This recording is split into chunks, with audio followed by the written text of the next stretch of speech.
तर नमस्कार भावांनो, सकाळ सकाळ उठून आम्ही सूर्यनमस्कार केला. त्यानंतर आपले गोपी शेट बदक्या कसा पडला बघा आमचा. गोपी शेट यांची गोदडे धुवायला आम्ही वड्याकडे गेलो. काय वाडात आणि नादच नाही, नुसता धरून ते गोपी शेटं पडली होती. त्यानंतर आपला शिवम राजकर संडासला जाऊन अतिशय मस्तपैकी आलता. गोपी शेट बघा, ते बदक्या बघा, मासा जास्त काय अडकला त्याच्या दातात.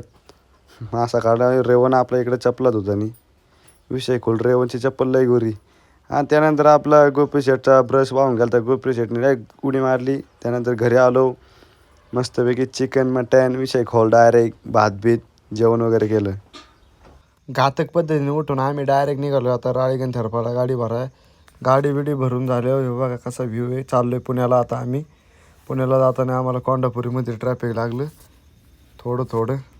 त्यानंतर परत शिक्रापूरमध्ये थोडं ट्रॅफिक लागलं. घातक आहे ट्रॅफिक, ही गोष्ट लई घातक आहे. घातक ट्रॅफिकमुळं खूप त्रास होतो. आणि त्यानंतर अंधार पडला आणि सणसवाडीमध्ये अतिशय घातक पद्धतीने ट्रॅफिक लागलं. काय करता येत नव्हतं. त्यानंतर आम्ही लोणीकनमध्ये आलो, थांबलो जरा, गाडी गार केली, चहा आणि ते घेतला, चहा बी पेलो. त्यानंतर गोपी शेटला भूक लागली होती, कुरकुरे स्टिंग घेतली आणि परत आम्ही आमचा प्रवास चालू केला पुण्याला. खराडे बायपासमध्ये ॲम्ब्युलन्स अडकली होती. काय लोक ॲम्ब्युलन्सला जागा देत नाही. त्यानंतर मार्केटला आलो, गाडी खाली करायला लावली. काय लवकर गेला म्हणून हमाल पण नव्हते, म्हणून स्वतःला आतमधून द्यावं लागलं. आतमधून बाहेर हमालांना देत होतं. हमाल पण खूप चांगले आहेत, त्यांनी घेतलं पटपटा. गाडी बिडी खाली करून झाल्यावर आपल्याला कॅरेट व्हायचे असतात. कॅरेट वगैरे वाहून घेतली आणि जाळी मारून घेतली.